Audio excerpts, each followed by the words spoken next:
3.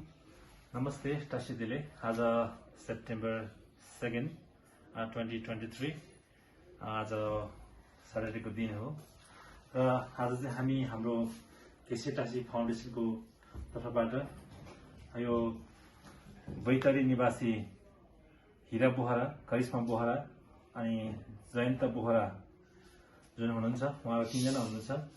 उहाँहरू चाहिँ मस्कुलर डिस्ट्रफी भन्ने एउटा रोगबाट चाहिँ जुन ग्रसित हुनुभएको रहेछ, जुन रोग चाहिँ उहाँको जन्मेको 6औं वर्षदेखि नै सुरु भएको र अहिलेसम्म पनि त्यही रोगले ग्रसित हुनुभएको चाहिँ हामीले यहाँ आएर थाहा पायौँ।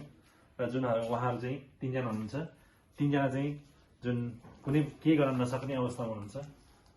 सम्पूर्णलाई आफ्नो अर्काको सहारा र सहायताको आवश्यक देखिन्छ र देखिरहनु भएको छ। यहाँ सानो बाबु हुनुहुन्छ, उहाँको हात खुट्टा सबै सुकेर गइसकेको छ भने अर्को यता नानी पटिरहेको छ र उता चाहिँ जुन जेठी हो उहाँले चाहिँ अलि सबभन्दा धेरै पहिलादेखि नै रोगले ग्रसित बनाएको।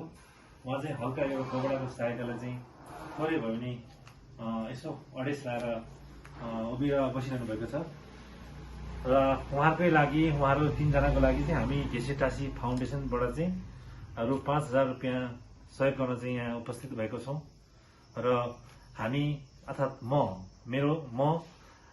गेशे टाशी फाउन्डेसनको तर्फबाट के भन्न चाहन्छु भने तपाईँहरूले देखिरहनु भएको छ यहाँ तीनजना, उहाँहरूको सहयोगको लागि चाहिँ जो जहाँ हुनुहुन्छ उहाँले सक्नुहुन्छ भने धेरै थोर सहयोग गरिदिनु हुन भनी म आफ्नो व्यक्तिगत तर्फबाट चाहिँ हार्दिक अनुरोध गर्न चाहन्छु। धन्यवाद, थ्याङ्क यू, नमस्ते।